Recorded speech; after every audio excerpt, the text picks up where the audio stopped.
Perkenalkan, nama saya Abdul Rafiq, NIM T2018-8081. Tentu saja di sini saya sedikit menjelaskan mengenai pengertian stratifikasi sosial dan mobilitas sosial. Yang pertama, pengertian stratifikasi sosial. Stratifikasi sosial atau yang disebut dengan social stratification ini berasal dari kata bahasa Latin, yakni stratum atau tunggal, atau strata atau jamak, yang berarti berlapis-lapis. Dalam sosiologi, stratifikasi sosial dapat diartikan sebagai pembedaan penduduk atau masyarakat ke dalam kelas-kelas secara bertingkat.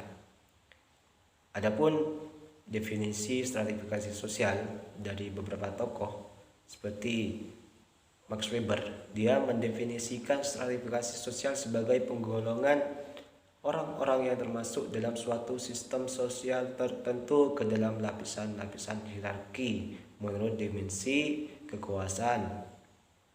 Adapun tokoh lainnya yang berpendapat yakni Sujono Sukanto, beliau menyatakan bahwasanya social stratification adalah pembedaan penduduk atau masyarakat ke dalam kelas-kelas secara bertingkat atau sistem berlapis-lapis dalam masyarakat.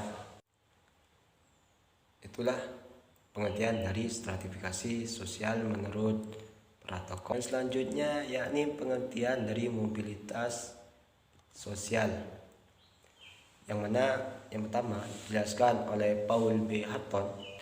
Mobilitas sosial adalah suatu gerak perpindahan dari suatu kelas sosial ke kelas sosial lainnya, atau gerak pindah dari strata yang satu ke strata yang lainnya. Sementara menurut Kimball Young dan Raymond W. Mack, mobilitas sosial adalah suatu gerak dalam struktur sosial, yakni pola-pola tertentu yang mengatur organisasi suatu kelompok sosial. Struktur sosial mencakup sifat hubungan antara individu dalam kelompok dan hubungan antara individu dengan kelompoknya. Mobilitas sosial atau perubahan, pergeseran, peningkatan ataupun penurunan status dan peran anggotanya, di mana proses perpindahan posisi atau status sosial yang dialami oleh seseorang atau kelompok orang dalam struktur sosial masyarakat inilah yang disebut gerak sosial atau mobilitas sosial, atau istilahnya social mobility. Mungkin hanya ini yang dapat saya jelaskan mengenai pengertian mobilitas sosial dan stratifikasi sosial. Mungkin untuk mengenai lanjutan dari materi ini akan disampaikan oleh teman-teman saya. Assalamualaikum warahmatullahi wabarakatuh. Saya Lailatul Zakiyah Malika, NIM T2018-8020. Di sini saya akan menjelaskan tentang karakteristik pembiayaan pendidikan dan juga komponen pembiayaan pendidikan. Yang pertama, karakteristik pembiayaan pendidikan. Beberapa hal yang merupakan karakteristik atau ciri-ciri pembiayaan pendidikan adalah sebagai berikut. Yang pertama yaitu biaya pendidikan akan selalu naik, dan dalam perhitungan pembiayaan pendidikan dinyatakan dalam satuan unit cost yang meliputi 1. Unit cost lengkap, yaitu perhitungan unit cost berdasarkan semua fasilitas yang dikeluarkan untuk penyelenggaraan pendidikan. Dan yang kedua, unit cost setengah lengkap, hanya memperhitungkan biaya kebutuhan yang berkenaan dengan bahan dan alat yang berangsur habis walaupun jangka waktunya berbeda. Yang ketiga, unit cost sempit, yaitu unit cost yang diperoleh hanya dengan memperhitungkan biaya yang langsung berhubungan dengan memperhitungkan biaya yang lain yang berhubungan dengan kegiatan belajar mengajar. B. Biaya terbesar dalam pelaksanaan pendidikan adalah biaya pada faktor manusia. Pendidikan dapat dikatakan sebagai human investment, yang artinya biaya terbesar diserap oleh tenaga manusia. Yang C. Unit cost pendidikan akan naik sepadan dengan tingkat sekolah. Yang D. Unit cost pendidikan dipengaruhi oleh garis lembaga pendidikan. Biaya untuk sekolah kejuruan lebih besar daripada biaya untuk sekolah umum. Yang E, komponen yang dibiayai dalam sistem pendidikan hampir sama dari tahun ke tahun. Dan untuk yang selanjutnya yaitu komponen biaya pendidikan. Dalam menghitung biaya pendidikan di sekolah, Halak menjelaskan bahwa banyak komponen yang mesti dipertimbangkan oleh pembuat anggaran. Komponen-komponen tersebut antara lain yaitu peningkatan KBM, peningkatan pembinaan kegiatan siswa, dan pembinaan tenaga kependidikan, dan juga masih banyak yang lainnya. Sekian penjelasan dari saya. Terima kasih. Wassalamualaikum warahmatullahi wabarakatuh. Baik, saya di sini akan menjelaskan mengenai mobilitas sosial. Sebelumnya, apa itu mobilitas sosial?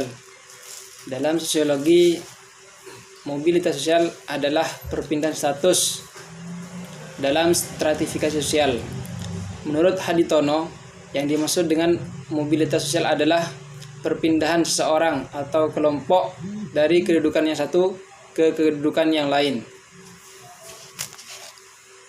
Adapun contoh daripada mobilitas sosial individu ialah perubahan kedudukan atau status seseorang dari seorang tukang menjadi seorang dokter.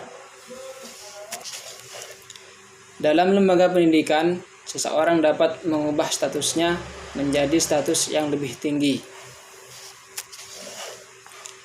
Sedangkan melalui lembaga keagamaan, seseorang yang lebih tinggi atau lebih mempunyai ilmu kedalaman agama dipandang lebih tinggi statusnya atau derajatnya daripada yang tidak.